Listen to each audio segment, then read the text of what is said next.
Exceed Academy. Connect to learn. Physical quantities की dimension उनके qualitative nature को show करती है। क्वालिटेटिव नेचर से मुराद ये है कि उस क्वांटिटी के अंदर और कौन से क्वांटिटीज़ जो कि बेसिक्स हैं पाई जाती हैं। तो आज हम डायमेंशन को डिस्कस करेंगे। डायमेंशन बेसिकली दो मेन टास्क के लिए इस्तेमाल होती है। इसकी मदद से हम किसी भी इक्वेशन की होमोजेनिटी को चेक कर सकते हैं, आया कि वो इक्वेशन दोनों साइड्स पे उसके यूनिट्स ठीक प्रूव हो रहे हैं, या इसकी मदद से हम किसी भी एक्सपेरिमेंट का फार्मूला डिराइव कर सकते हैं। तो हम इन दोनों एग्जांपल्स को देखेंगे। क्वांटिटी की डायमेंशन को स्क्वायर ब्रैकेट से शो करते हैं, और किसी भी क्वांटिटी के अंदर तीन बेस यूनिट्स इस्तेमाल हो रहे होते हैं या तीन बेसिक क्वांटिटीज़ इस्तेमाल होती हैं। अगर मीटर, सेकंड्स, किलोग्राम इस्तेमाल हो रहे हैं तो इनकी क्वांटिटीज़ लेंथ, टाइम, मैस और इनकी डायमेंशन होगी कैपिटल एल, उसके around square bracket, time capital T और मैस कैपिटल एम। इन डायमेंशंस को इस्तेमाल करते हुए आगे हम क्वांटिटीज़ की डायमेंशन को देखेंगे। डायमेंशन मेथड जो कि इस्तेमाल होता है डायमेंशन को फाइंड करने के लिए, उसे हम डायमेंशनल एनालिसिस कहते हैं। फॉर एग्जांपल स्पीड की डायमेंशन है। स्पीड का फार्मूला हम जानते हैं, v is equal to distance divided by time. अब डिस्टेंस बेसिकली जो है वो लेंथ है, तो इधर आएगी लेंथ की डायमेंशन डिवाइडेड बाय टाइम की डायमेंशन। ये बन जाएगा एल टी की पावर -1। टी नीचे ऊपर जाएगा तो इसकी पावर -1 हो जाएगी। तो ये वेलोसिटी की डायमेंशन है। इसी तरह अगर एक्सेलरेशन की डायमेंशन देखें, एक्सेलरेशन का फार्मूला होता है v डिवाइडेड बाय टाइम। तो v की डायमेंशन हम देख चुके हैं, L T -1 divided by time की डायमेंशन, ये बन जाएगा एल टी की पावर -2।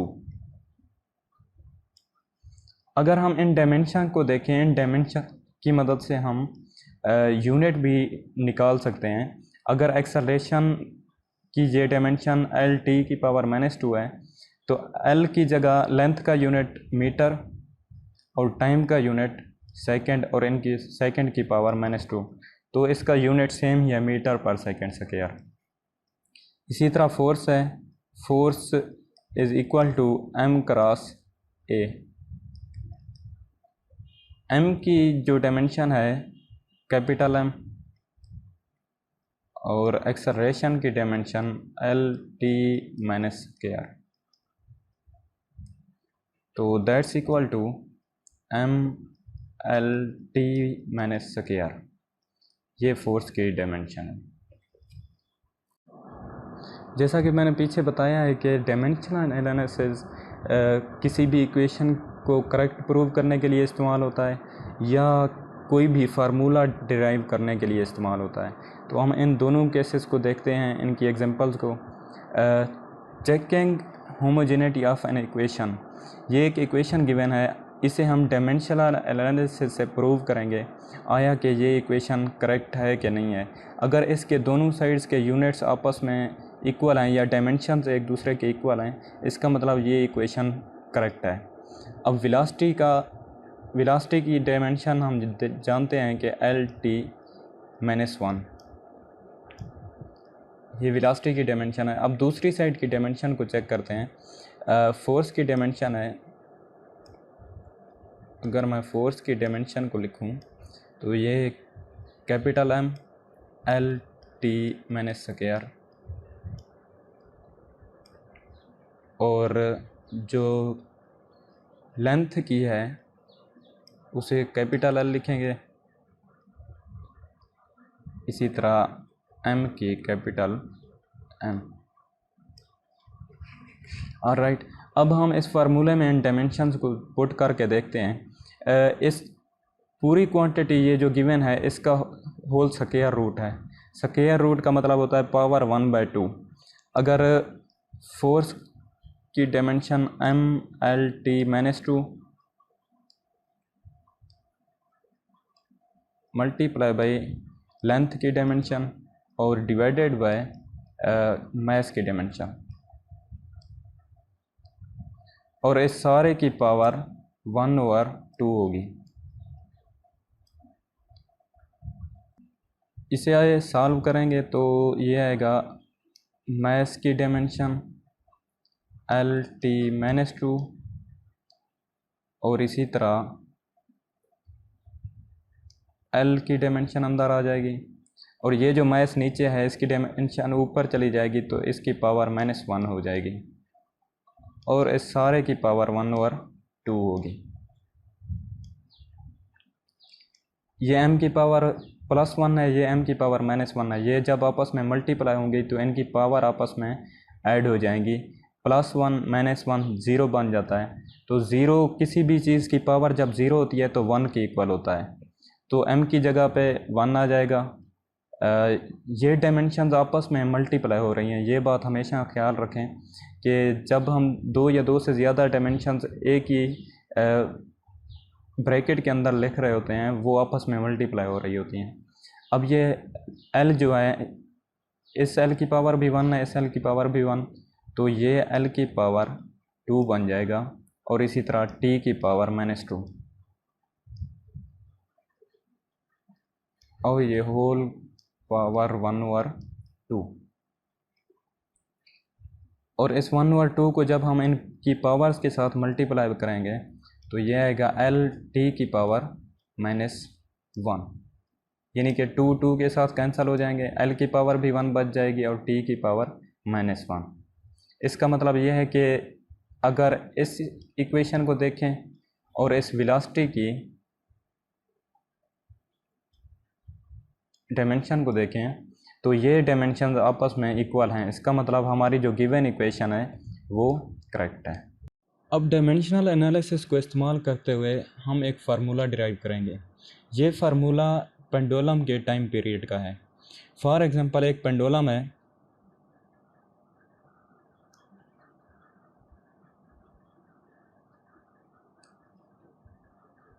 ये एक पेंडुलम मैंने ड्रा किया है। इस पेंडुलम हम जानते हैं कि किसी भी रस्सी के साथ अगर हम कोई एक बॉब या एक गोले को बांध कर लटका दें तो वो एक पेंडुलम बन जाता है। इस पेंडुलम की जो ये इस रस्सी या वायर जो भी चीज़ है इसकी लेंथ है वो स्मॉल l है, और इसका बॉब का मास स्मॉल m। तो इसकी जो एक रोटेशन कंप्लीट करने के लिए टाइम लगेगा उसका हम फार्मूला डिराइव करेंगे। अगर मैं इस पेंडुलम को इस लेवल पे जाके छोड़ देता हूँ तो ये अपने मीन पोजीशन के around two and fro motion करेगा, इस साइड पे आएगा, इस साइड पे भी आएगा। अगर इसकी रस्सी और जिस सपोर्ट के साथ ये बंधा है उनका एंगल जो है वो थीटा हो। थीटा एक सिंबल है जो हम एंगल को शो करने के लिए इस्तेमाल करते हैं, और इसके ऊपर ग्रेविटेशनल एक्सेलरेशन लग रहा है, यानी जो इसे टू एंड फ्रो मूव करा रहा है वो होगा, उसकी वैल्यू अगर जी हो, स्मॉल जी, तो इस तरह इनके फैक्टर्स जो हैं उनको हम अलग से लिखते हैं कि कौन कौन से फैक्टर्स इसकी मोशन को या इसके टाइम पीरियड को इफ़ेक्ट कर रहे हैं। एक तो लेंथ है इसकी, और मास है बॉब का, इसी तरह एंगल,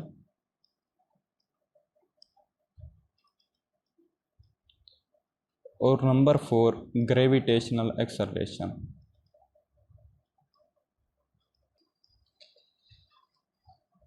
इसका जो टाइम पीरियड होगा उसे हम कैपिटल टी से शो करेंगे।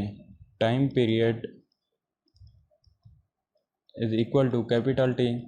इस कैपिटल टी के अगर हम रिलेशन को देखें कि इन क्वांटिटीज़ के साथ इसका क्या रिलेशन है, तो वो सारी क्वांटिटी इनके डायरेक्टली प्रोपोर्शनल हैं, यानी जितनी क्वांटिटीज़ की वैल्यू बढ़ेगी टाइम पीरियड भी उतना बढ़ता जाएगा।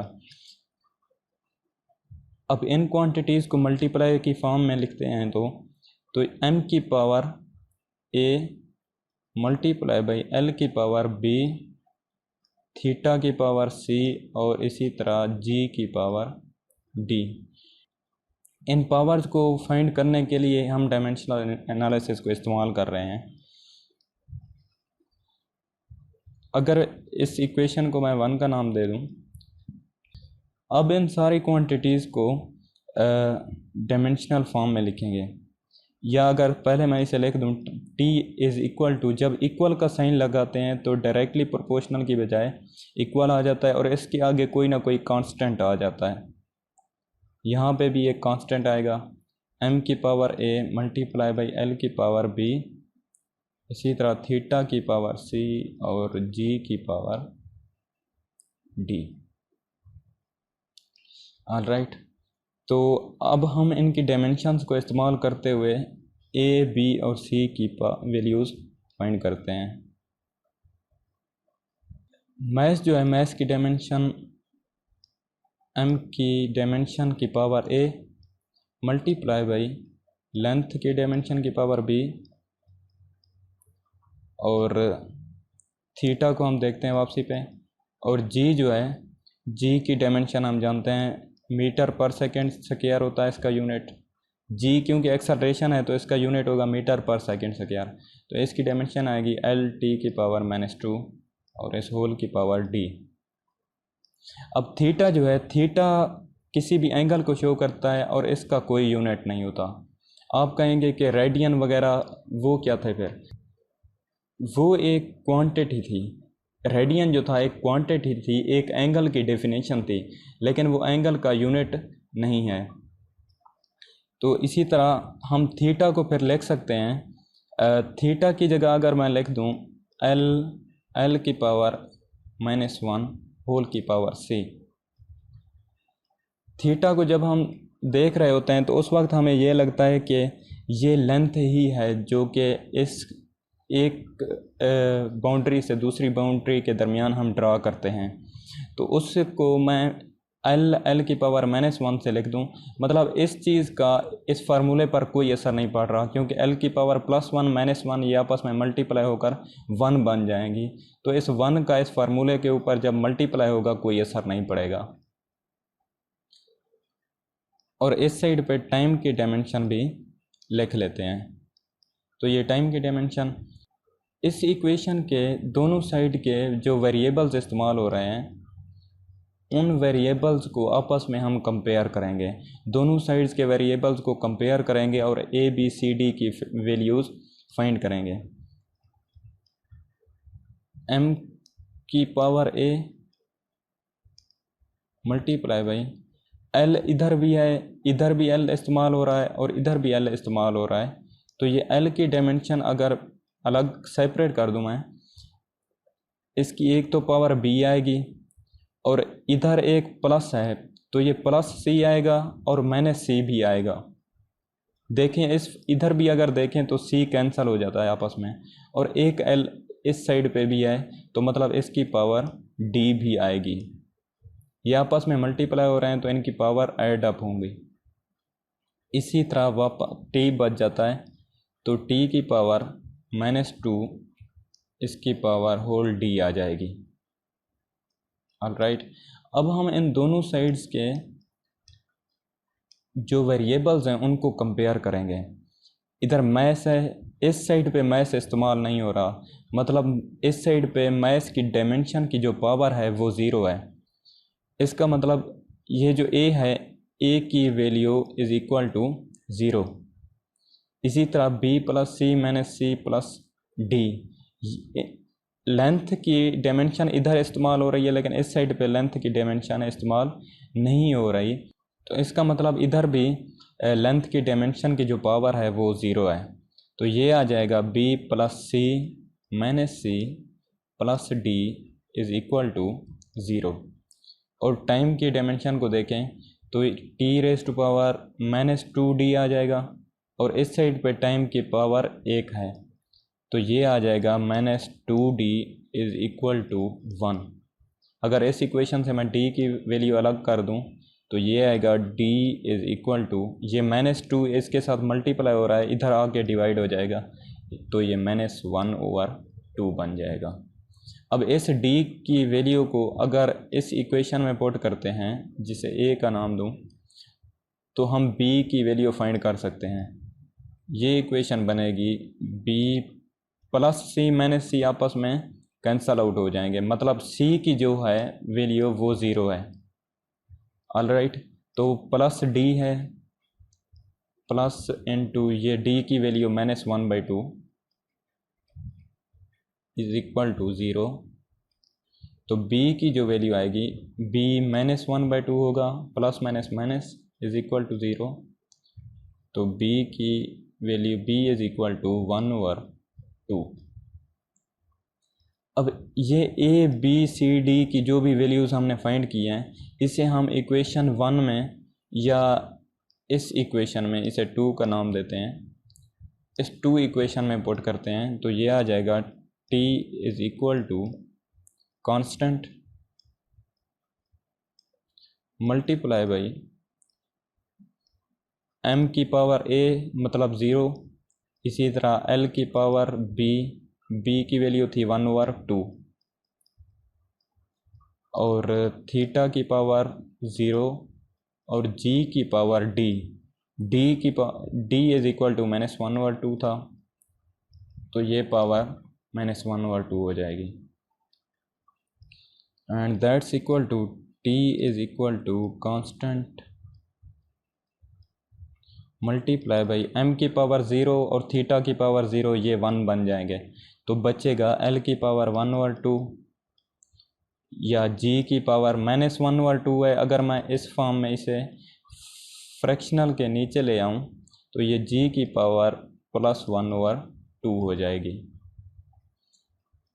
कांस्टेंट मल्टीप्लाई बाई l की पावर 1/2 है, g की पावर भी 1/2 है, तो इसे हम लिख सकते हैं l का square root divided by g का स्क्वायर रूट, या t is equal to constant, इन्हें हम सिंगल स्क्वायर रूट में लिखें तो ये l divided by g whole का स्क्वायर रूट आ जाएगा, क्योंकि होल की पावर 1/2 है। तो इसमें जो कांस्टेंट इस्तेमाल हो रहा है वो एक स्पेसिफिक कांस्टेंट है, लेकिन उसकी वैल्यू हम डायमेंशनल एनालिसिस से फाइंड नहीं करते, बल्कि उसकी वैल्यू एक्सपेरिमेंट से फाइंड की जाती है। एक्सपेरिमेंट से इसकी वैल्यू फाइंड करने के बाद ये पूरी इक्वेशन जो बनती है t is equal to constant की वैल्यू इस्तेमाल हो रही होती है 2π, तो ये L/G स्क्वायर रूट, ये बेसिकली जो है, तो ये जो है टाइम का फार्मूला है, लेकिन हमने डिराइव यहाँ तक करना है।